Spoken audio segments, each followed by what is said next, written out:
अस्सलाम वालेकुम। आज का हमारा जो टॉपिक है वो है sliding filament model.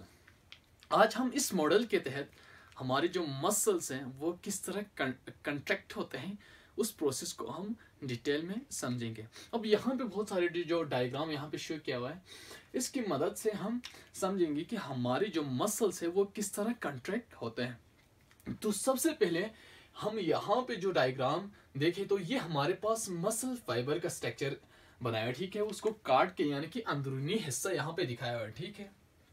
Muscle cells भी कहा जाता है, जिसको मसल फाइबर्स भी कहा जाता है। अब मसल को कॉन्ट्रैक्ट होने के लिए कोई मैसेज तो मिलना चाहिए ना आपकी ब्रेन से। मसल के लिए कॉन्ट्रैक्ट होने के लिए कोई मैसेज नर्व इंपल्स की फॉर्म में आए, तब ही आपके मसल कॉन्ट्रैक्ट होते हैं। तो सबसे पहले अगर हम देखें तो हमारे जो नर्वस सिस्टम से क्या आता है, एक इम्पल्स आता है, नर्व इम्पल्स आता है ना, in the form of messages. अब मैसेज के फॉर्म में आता है through motor neuron. Motor neuron के जरिए आपके जो सेंट्रल नर्वस सिस्टम से मैसेज आएंगे। अब हमने कहा था जो हमारे पास जो मसल्स फाइबर हैं उसके जो आउटर कवर को, इस कवर को जो यहाँ पे हमने रेड से शेव किया हुआ, इस जो ऊपर वाली जो मेम्ब्रेन को हमने कहा था सार्कोलीमा। अब सार्कोलीमा के ऊपर क्या होते हैं, थोड़ी इन्विजिनेशन होते हैं, उसकी जो मेम्ब्रेन है अंदर की तरफ इन्विजिनेट होते हैं उसकी सार्कोप्लाज्म के अंदर, ठीक है। अब यहाँ पे देखें तो हमारे पास ये एक फाइबर्स हैं जिसके ऊपर ये सार्कोलीमा मौजूद है और ये अंदर की तरफ इन्विजिनेट हुआ है। जो मेम्ब्रेन है वो अंदर की तरफ यहाँ से इन्विजिनेट हुआ यहाँ पे मौजूद है, देखें।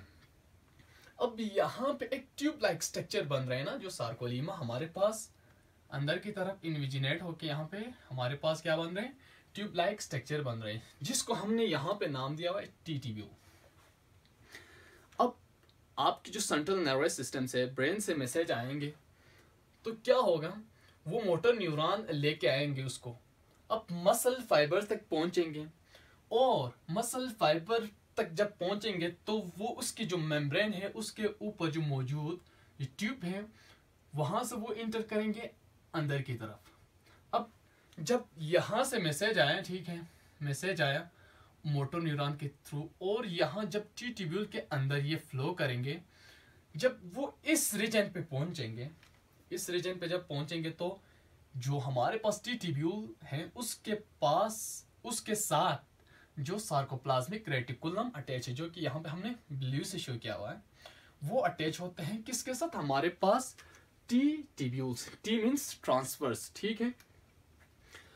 अब यहाँ पे क्या होगा, जब मैसेज यहाँ पे पहुंचा तो इस सार्कोप्लाज्मिक रेटिकुलम के अंदर बहुत सारे कैल्शियम आयंस पड़े हुए होते हैं, उसके अंदर मौजूद होते हैं। यानी कि कैल्शियम मीन्स यहाँ पे छोटा करके लिखा हुआ है, इसका मतलब रेड में वो हमारे पास यहाँ पे Ca+2 की फॉर्म में होते हैं। अब चूं ही मैसेज यहाँ पे पहुंचा हमारे पास, यहाँ से कैल्शियम इस सार्कोप्लाज्मिक रेटिकुलम की कैल्शियम गेट्स यहाँ से ओपन होंगे, ठीक है, यहाँ से गेट्स ओपन होंगे और हमारे पास जो सार्कोप्लाज्म के अंदर ये कैल्शियम रिलीज होना स्टार्ट होता है, इसको साइटोसोल भी कहा जाता है। साइटोसोल के अंदर ये यहाँ से रिलीज होना स्टार्ट होंगे। अब यहाँ पे जब रिलीज होगा तो हमने कहा था जो हमारे पास जो मसल फाइबर्स हैं उसके अंदर या मसल सेल्स है उसके अंदर हमें बहुत सारे जो मायोफिलामेंट्स नजर आए थे स्ट्राइएशन के फॉर्म में, ठीक है। दो किस्म के हमें यहाँ पे जो फिलामेंट्स नजर आए थे, एक हमारे पास क्या था, मायोसिन, दूसरा हमारे पास एक्टिन। अब जो मोटे होते हैं, जो थिक फिलामेंट होते हैं उसको हमने कहा था मायोसिन और जो पतले होते हैं उसको एक्टिन। अब यहाँ पे देखें तो यहाँ पे हमारे पास क्या है, ये मोटे धागे। अब ये मोटे धागे जिसको हमने मायोसिन कहा और ये हमारे पास एक्टिन है। अब यहाँ से जब कैल्शियम रिलीज होगा तो यहाँ पे आके एक्टिन के साथ, एक्टिन फिलामेंट के साथ अटैच हो जाता है। एक्टिन के साथ अटैच होने के बाद जो मायोसिन की जो हेड होते हैं वो इसके साथ अटैच हो जाते हैं हमारे एक्टिन के साथ, और स्लाइडिंग का प्रोसेस यहाँ पे स्टार्ट होंगे और मसल कंट्रैक्ट होंगे। अब यहाँ पे जो डायग्राम शो किया हुआ है एक्टिन फिलामेंट और मायोसिन फिलामेंट का, जो कि हमने यहाँ पे सिंपल हमारे समझने के लिए आसानी के लिए यहाँ पे सिंपल जो डायग्राम यहाँ पे ड्रा किया हुआ है। अब यहाँ पे देखें तो हमारे पास इस स्ट्रक्चर में देखो, ये हमारे पास क्या है, पूरा एक्टिन फिलामेंट शो किया हुआ है, और ये हमारे पास मायोसिन, जिसको हमने सिंपल यहाँ पे ड्रा किया हुआ है हमारे समझने के लिए आसानी। अब यहाँ पे देखें, हम इसको डीपली समझेंगे तो हमारे पास जो एक्टिन है वो हमने यहाँ पे डार्क में शो किया हुआ है, उसके ऊपर एक और स्ट्रैंड मौजूद होता है जिसको हमने कहा ट्रोपोमाइसिन, जो कि प्रोटीन से बने हुए हैं। अब यहाँ पे जो हमारे पास ट्रोपोमाइसिन है वो हट जाएंगे एक्टिन फिलामेंट से और उसके साथ अटैच हो जाएंगे। यहाँ पे जो हमारे पास हमने मायोसिन दिखाया हुआ है वो यहाँ पे हमारे पास यहाँ पे है, ठीक है।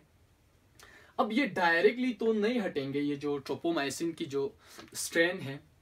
अब उस ट्रोपोमाइसिन को हटाने के लिए यहाँ से जो कैल्शियम हमारे पास आया है, यहाँ से जो कैल्शियम रिलीज होकर आया है वो क्या होगा, यहाँ पे देखें।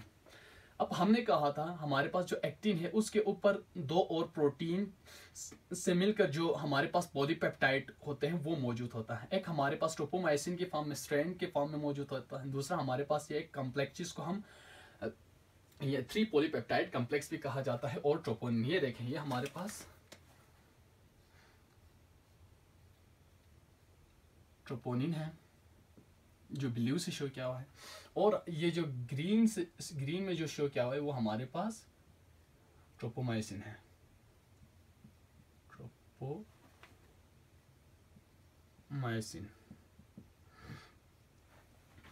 अब यहाँ पे हमारे पास जो ट्रोपोमाइसिन है वो यहाँ से किस तरह हटेंगे, तो हमने कहा था यहाँ से कैल्शियम रिलीज होगा, रिलीज होने के बाद ये आके डायरेक्ट एक्टिन फिलामेंट के साथ अटैच नहीं होंगे, बल्कि हमारे पास जो ट्रोपोनिन है जो कि एक्टिन फिलामेंट के ऊपर मौजूद होते हैं एक्टिन।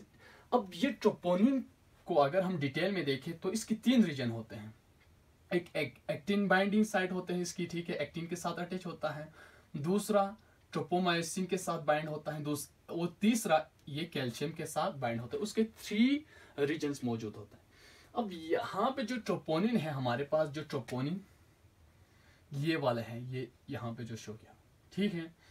अब इसके एक रीजन के साथ आके हमारे पास जब कैल्शियम अटैच होंगे तो ये क्या करेंगे, जो हमारे पास कैल्शियम अटैच होने की वजह से यहाँ से हमारे पास जो ट्रोपोमाइसिन है वो यहाँ से हट जाएंगे, और कुछ इस तरह के हमें स्ट्रक्चर्स नजर आएंगे। अब यहाँ पे देखो तो क्या है, यहाँ पे हमारे पास जो ट्रोपोमाइसिन है वो हट गया है बाइंडिंग साइड से, जहां पे जो हमारे पास मायोसिन की हेड ने अटैच होना है उस जगह से ही इस जगह से हट गया है। क्यों?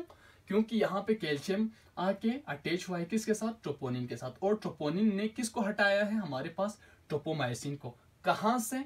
मायोसिन की हेड बाइंडिंग साइड से। अब यहाँ से हमारे पास ये जो ट्रोपोनिन है, ट्रोपोमाइसिन है, उसको हटाया है, उसके बाद यहाँ पे हेड अटैच हुआ है, ठीक है।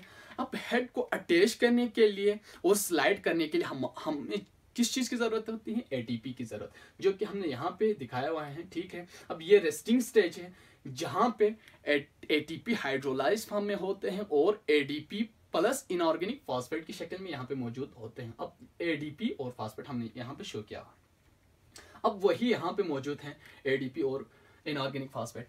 अब यहाँ पे अटैच हुआ, अटैच होने के बाद ये थोड़ा स्लाइड करेंगे, ठीक है, एक दूसरे के ऊपर, जिसकी वजह से हमारे जो मसल से वो कंट्रैक्ट हो जाते हैं ना।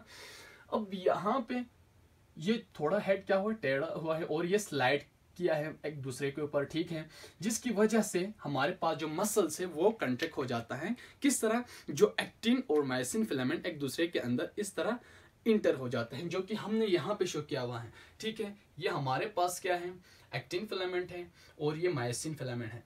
जब ये हेड यहाँ पे अटैच होगा तो यहाँ से कुछ स्लाइड करेंगे जिसकी वजह से ये एक दूसरे के अंदर इस तरह इंटर हो जाएंगे, जिसकी वजह से हमारे पास जो मसल्स है वो कंट्रैक्ट हो जाएंगे। ठीक हो गया। अब जो ही स्लाइड किया यहाँ से एडीपी और फास्फेट निकल गया, ठीक है, हेड से डिटेच हुआ है यहाँ से। अब ये वाली प्रोसेस यहाँ पे देखें। अब ये हमारे पास थर्ड स्टेप। अब फोर्थ स्टेप को देखो यहाँ पे। तो फोर्थ स्टेप में क्या हो रहा है, अब मायोसिन की हेड अटैच हुआ और स्लाइड किया, कंट्रैक्शन के लिए एटीपी की जरूरत हुई, ठीक है। अब यहां से जहां जिस साइड पे बाइंडिंग साइड पे अटैच हुआ था, बाइंडिंग साइड पे अटैच हुआ था ना, अब वहां से रिलीज करने के लिए, हेड को डिटेच करने के लिए भी हमें एटीपी की जरूरत होती है, एनर्जी की। अब एटीपी को हमने यहाँ पे यूज किया, ठीक है, एटीपी को यूज किया और यहाँ से हेड डिटेच हुआ, फिर वही साइकिल दोबारा चलेंगे। और यहाँ पे एक बात याद रखना है, क्रॉस ब्रिज मीन्स यहाँ पे जो मायोसिन हेड अटैच हुआ है किसके साथ, हमारे पास एक्टिन फिलामेंट के साथ बाइंडिंग साइड पे अटैच हुआ है, जिसकी वजह से हमारे पास यहाँ पे एक ब्रिज जैसा स्ट्रक्चर हमें नजर आ रहा है ना, एक दूसरे के साथ अटैच हुआ है, उसको हम कहेंगे क्रॉस ब्रिज।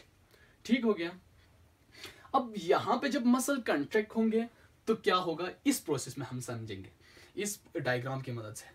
अब यहाँ पे देखो, हमने कहा मसल जब कंट्रैक्ट होते हैं तो हमारे पास जो यहाँ पे दिखाया हुआ है जो एच जोन है, ये दोनों एक दूसरे के अंदर इस तरह इन स्लाइड करेगा तो ये आगे की तरफ मूव करेगा, ये एक्टिन फिलामेंट भी आगे की तरफ मूव करेगा, जिसकी वजह से हमारे पास जो एच जोन है वो क्या हो जाएंगे, डिसअपियर हो जाएंगे।